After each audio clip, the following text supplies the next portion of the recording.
যখন আমি কালকে রাত 3টা পর্যন্ত ঘুমাইতে পারছিলাম না, আমার তো টাচ মোবাইল নাই, আমার ছেলের মোবাইলকে বললাম যে বাবা তুমি একটু ফিলিস্তিনের খবরটা দাও তো। যখন আমি দেখলাম ফিলিস্তিনের 1/3 ধ্বংস হয়ে গেছে, তখন আমি আর ঘুমাতে পারি নাই। কালকে আমি এই ক্লাবের থেকে শেয়ারগুলো সংগ্রহ করেছি, এই সকালে আইসা এই মুক্তিটা পুতুলটা বানাইছি। বানানোর পরে আমার তো শক্তি নাই, সমর্থ নাই। এই ইসরায়েলের নেতানিয়াহুকে আমি কিভাবে ঘৃণা জানাচ্ছি এবং বর্ষা এবং তীর দিয়ে, যেটা ঐতিহাসিক যুদ্ধ হয়েছিল, সেই বর্ষা এবং তীর দিয়ে আমি তাদেরকে ধিক্কার জানাচ্ছি। এবং যদি কাছে পাইতাম তাহলে আমি নিজেও শহীদ হইতাম এবং তাদেরকেও শহীদ করার মতো কলাকৌশল তৈরি করতাম। এই আবেগে আমি,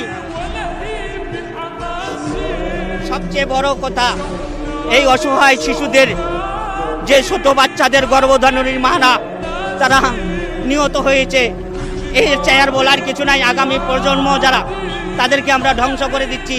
একজন মানুষকে হত্যা